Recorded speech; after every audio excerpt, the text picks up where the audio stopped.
porte sur l'analyse bayésienne des études randomisées contrôlées, un thème qui va devenir de plus en plus important, étant donné que les analyses bayésiennes vont éventuellement être la norme et qu'elles sont vues très favorablement par le FDA américain.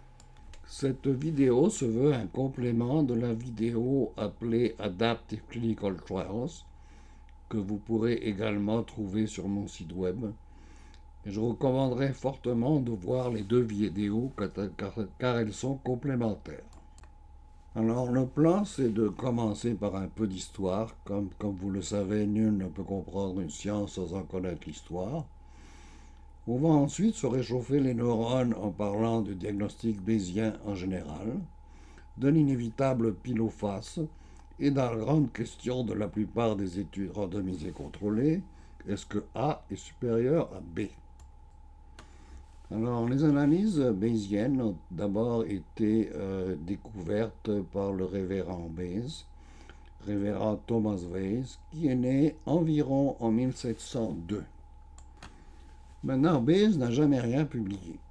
Cependant, après son décès, sa veuve a demandé à un ami d'aller jeter un coup d'œil dans ses papiers, voir s'il y avait quelque chose à faire avec.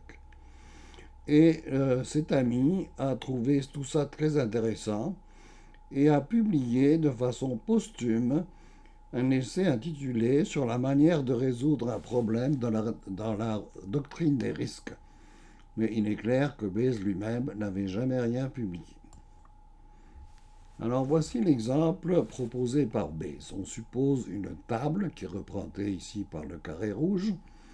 Et sur cette table, l'assistant de Bayes choisit un point spécifique, représenté ici par une étoile, mais ne dit pas à Bayes où se trouve ce point.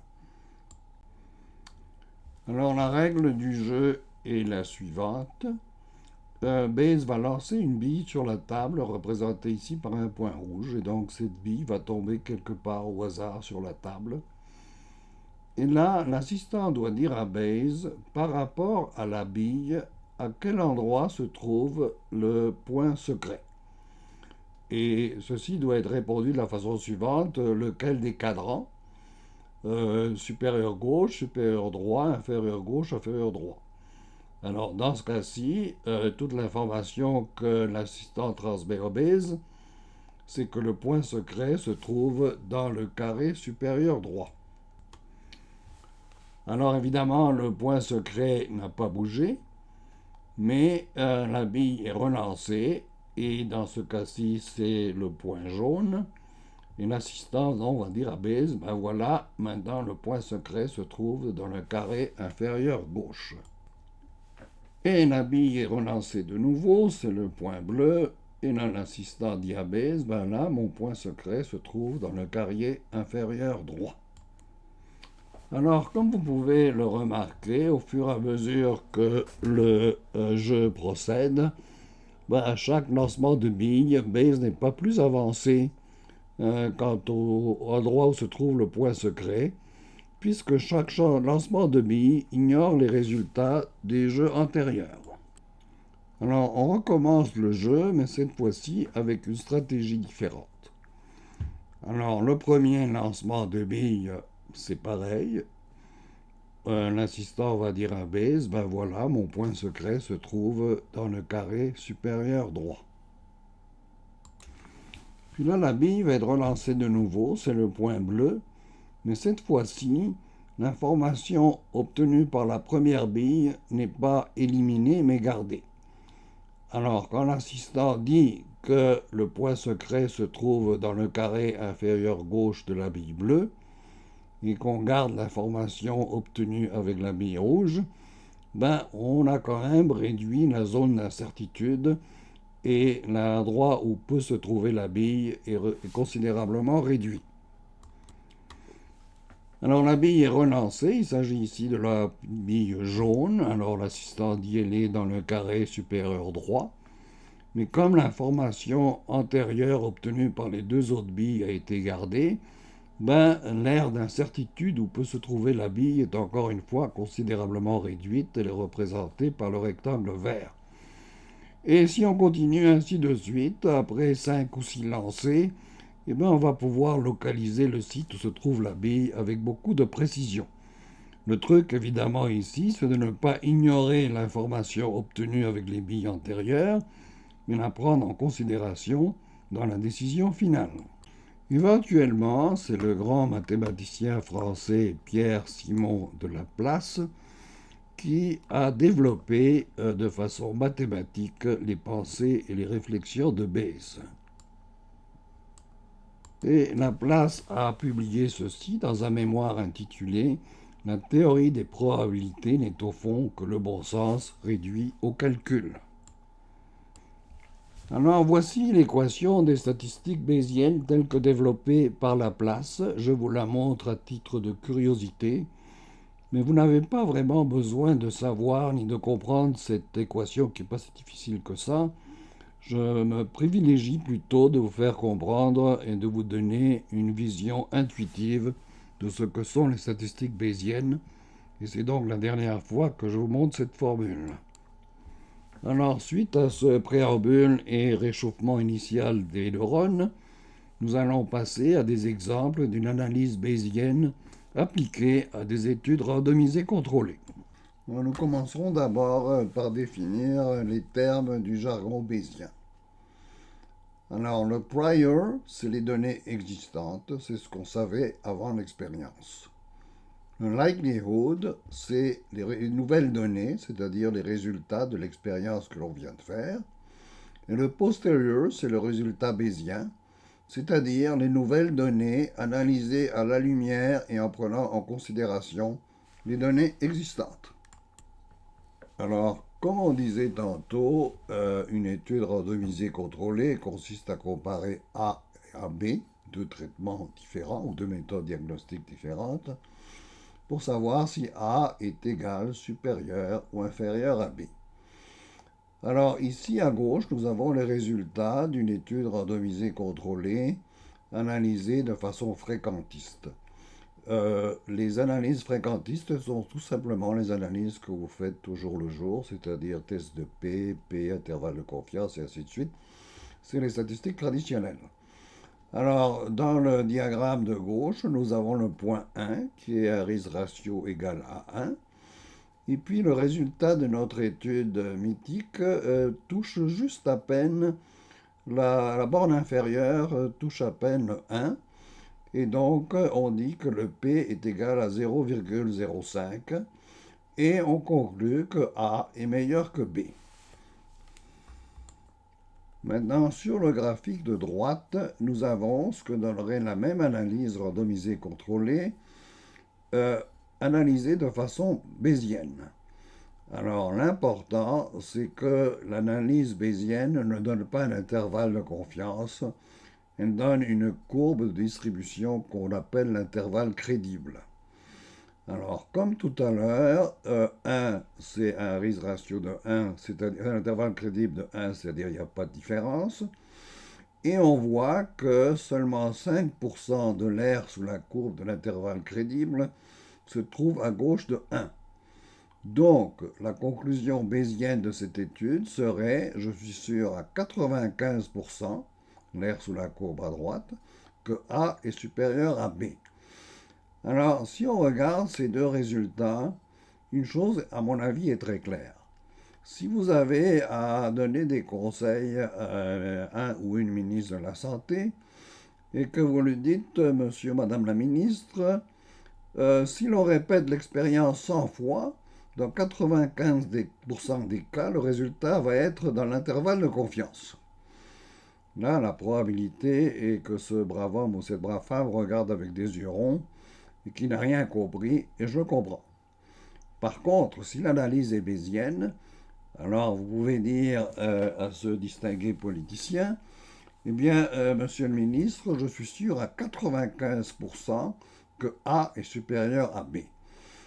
Vous avouerez que le résultat exprimé de façon bayésienne est beaucoup plus intuitivement compréhensible que le résultat exprimé de façon fréquentiste, et c'est une des grandes forces de l'analyse bayésienne.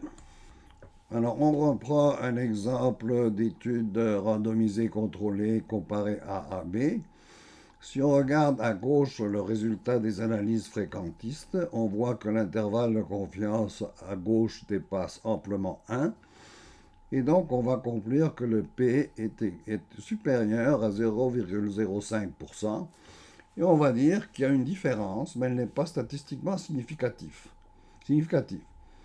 Par contre, la même étude analysée de façon bayésienne pourra donner la réponse suivante. Je suis sûr à 70% que A est supérieur à B.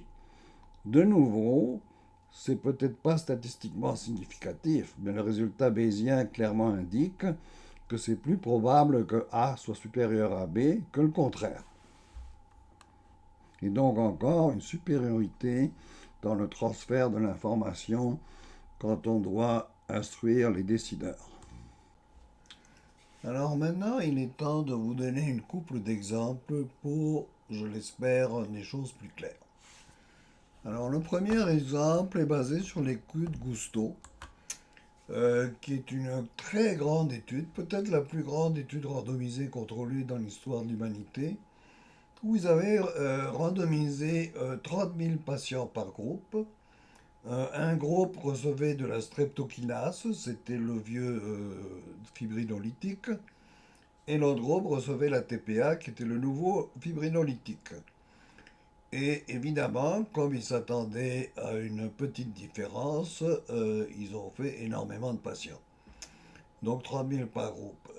En fait, le résultat final a été que la mortalité totale à 30 jours était de 7% dans le groupe streptokinase et de 1% dans le groupe TPA, qui était le produit de Genentech qui avait financé l'étude. Et 7% versus 8%, c'était statistiquement significatif à cause du grand nombre de patients. Mais comme vous pouvez le deviner, le NNT était de 1. Donc il fallait traiter 100 pour en sauver un.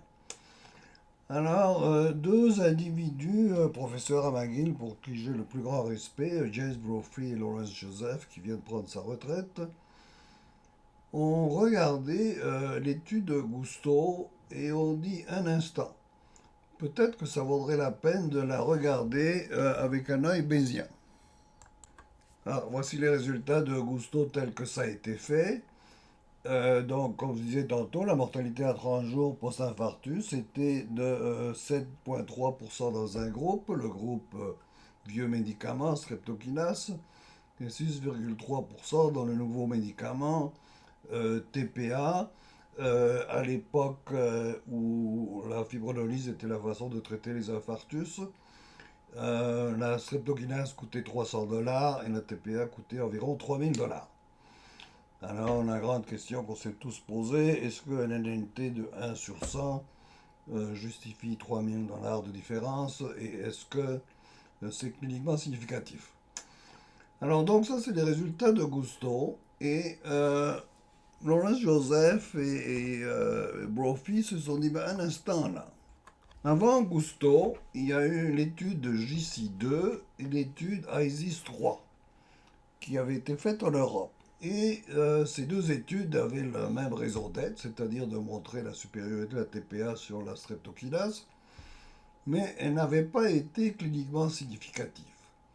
En fait, comme vous pouvez le voir, dans JC2, le nombre de morts était de 8,9 dans la streptokinase et de 9,6 dans la TPA, donc non statistiquement significatif, mais une tendance à aller plutôt contre la TPA.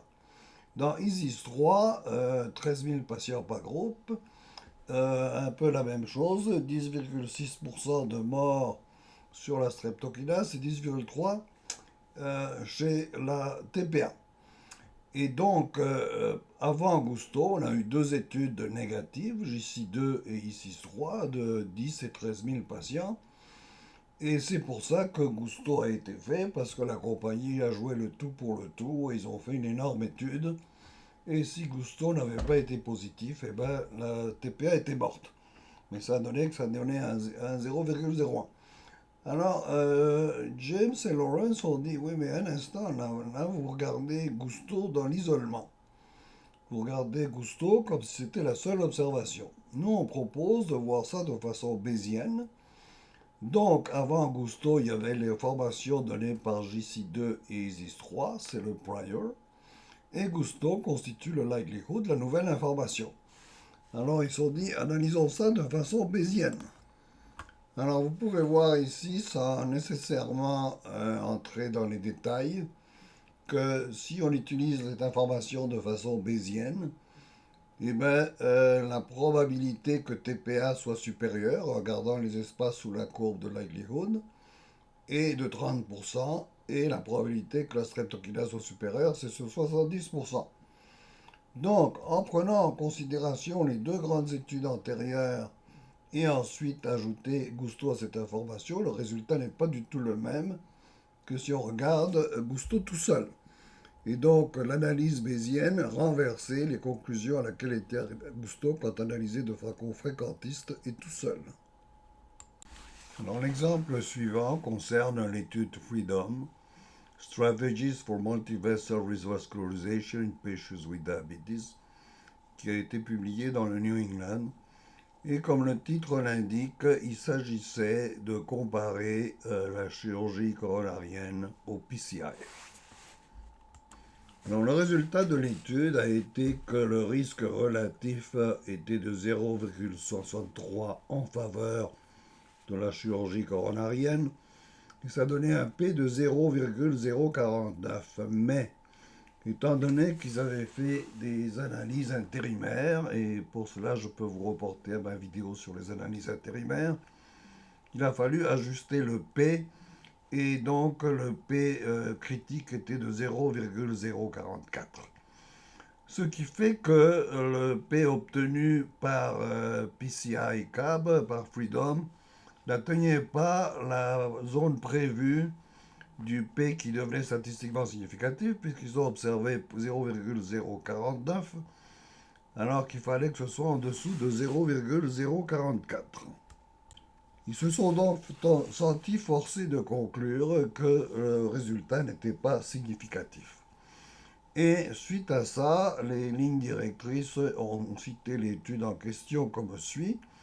La chirurgie est peut-être recommandée mieux que le PCI, avec une classe de A et un niveau d'évidence B. Donc un bel exemple de ce que j'appelle la tyrannie du P statistiquement significatif. Alors un groupe de chercheurs a décidé de réviser le problème avec une vision bayésienne. Alors, comme vous le savez maintenant, il a falloir établir un prior, c'est-à-dire les études qui avaient déjà été faites avant Freedom. Et ils ont relevé les 8 études que vous voyez ici, qui avaient fait la comparaison similaire avec que Freedom avait fait. Comme vous pouvez le constater, c'est des études relativement petites. Là, en fait, petite point c'est tout. La plus grande avait un total de 699, de 114 événements, de 689 événements, ce qui est vraiment pas beaucoup. Et une méta-analyse avait été faite sur ces 8 études antérieures et avait démontré, comme vous pouvez le voir en bas, un c'est pas de différence, et à gauche c'est chirurgie meilleure, et à droite c'est PCI meilleur. Et on peut voir que la méta-analyse démontrait que PCI, que la chirurgie était meilleure. Alors, cette méta-analyse va donc constituer le prior, puisque c'était des données obtenues avant que Freedom ne soit fait. L'expérience, la nouvelle donnée, c'est le likelihood, c'est l'étude Freedom. Et donc, on a les composantes classiques d'une étude bayésienne qui va nous fournir une distribution bayésienne. Alors, voici les résultats de l'étude bayésienne. Alors, d'abord, on voit que 0, c'est pas d'effet. Ça équivaut en haut à 1 du odds ratio, c'est-à-dire pas d'impact. Si on regarde le prior, c'est la courbe bleue.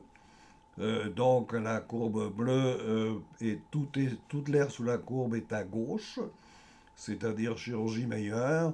Donc la courbe bleue, le méta-analyse, le prior, vu du point de vue bayésien, ça veut dire que pour toute fin pratique, 100% sur sécurité que la chirurgie est meilleure.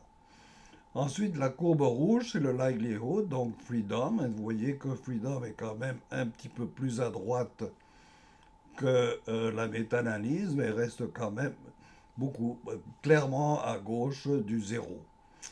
Et donc, on prend la méta-analyse comme prior en bleu, le freedom comme la likelihood en rouge, et on extrait le résultat bayésien qui est en noir. Et comme vous pouvez le voir, le résultat bayésien indique clairement et sans ambigu que la chirurgie est meilleure, à 100%. Alors ça nous amène ici à parler du grand reproche que l'on fait à l'analyse bayésienne, c'est que parfois le prior peut ne pas être satisfaisant. Et qu'est-ce qui arrive si le lecteur n'est pas d'accord avec le prior, qui pense que le prior n'est pas bon et devrait donc être ignoré? Alors, il y a une réponse à ça, c'est-à-dire que dans ce cas-ci de l'étude Freedom, disons qu'il y a quelqu'un qui critique l'analyse bayésienne en disant oui, mais les études antérieures, c'est des petites études, elles sont sujettes au biais de publication, les petites études ne sont pas bien faites, choses avec lesquelles je suis d'accord. Et je pense que ce n'est pas un bon prior. Moi, j'y crois pas à la méta-analyse. Alors, c'est très simple de répondre à cette question. C'est parfait. Tu n'aimes pas les résultats de la méta-analyse. Alors, on va considérer que la méta-analyse représente un prior sceptique, c'est-à-dire qu'on ce résultat est 1. On va supposer que la méta-analyse n'était pas statistiquement significative, mais qu'elle donnait 1, donc pas d'effet. Alors, c'est ce que vous avez ici dans le pointillé. On a pris le prior de la méta-analyse qui était la ligne bleue en haut. Et on a décidé arbitrairement que, étant donné que la méta-analyse est à mettre en doute, on va lui donner un prior sceptique, c'est-à-dire un prior basé sur 1, comme si la méta-analyse n'avait pas donné de résultat ou si elle n'avait pas existé. Et on refait l'analyse bayésienne. Donc, une excellente réponse aux gens qui ne sont pas heureux avec le prior. Alors, quand on refait l'analyse bayésienne, bon, en pointillé, on a le prior qui est un prior sceptique, donc non informatif. En rouge, freedom n'a pas changé. Mais quand on intègre le prior sceptique à freedom, le postérieur, évidemment, a bougé vers la droite. Mais si on regarde en détail, on peut voir que c'est vrai, le postérieur, donc le résultat bayésien a bougé vers la droite. Mais il demeure quand même que la grande proportion de la surface sur la courbe est à gauche. Et donc on pourrait dire, si on considère que le petit triangle bleu représente à peu près 5%, que même avec un prior sceptique, la méta-analyse montre que la chirurgie a 95% de chances d'être supérieure à la PCI. Suite à cette méta-analyse bayésienne, l'American Heart Association et l'American College of Cardiology ont été convaincus et ont déclaré conjointement que dorénavant, les analyses statistiques bayésiennes devraient toujours être utilisées pour établir des guides de pratique. Cette décision commune de ces deux illustres sociétés a été prise en 2012. Et malgré ça, quand je révise la littérature depuis 2012, je vois et arrive à la triste conclusion qu'aucune étude bayésienne n'est entrée dans les lignes directrices de cardiologie. Ceci nous amène à essayer de répondre à la question suivante. Pourquoi les analyses bayésiennes ne sont pas plus populaires?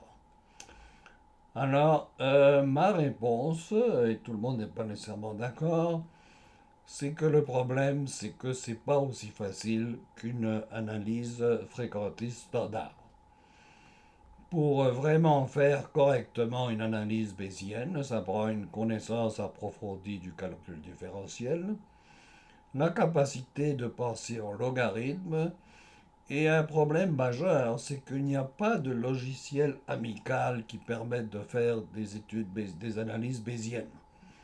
Dans le cas des analyses fréquentistes, risque, ratio, intervalle de confiance, il existe plusieurs logiciels très amicaux qui font que n'importe qui, avec 1 ou 2 heures d'apprentissage maximum, peut faire une analyse fréquentiste, une étude randomisée contrôlée. Dans le cas de Bayes, comme il n'y a pas de logiciel amical, chaque analyse doit être programmée. Alors, la programmation se fait habituellement avec un logiciel tel que R, qui est le plus populaire. Ce n'est pas la fin du monde, mais quand même acquérir une expérience raisonnable en R va prendre peut-être 2, 3 jours d'apprentissage. Ceci dit, je comprends parfaitement que la plupart des cliniciens ont d'autres choses à faire qu'à faire leurs propres analyses bayésiennes. Par contre, le monde est plein de PhD en statistique sous-utilisés et n'importe lequel de ceux-ci se fera un plaisir de faire l'analyse bayésienne pour vous. Alors, l'état de la question est donc que j'espère vous avoir convaincu de la supériorité des analyses bayésiennes, sinon au moins vous avoir fait comprendre comment elles fonctionnent et comment les bayésiens raisonnent. Et j'espère que cela vous aura été utile et je vous remercie pour votre attention.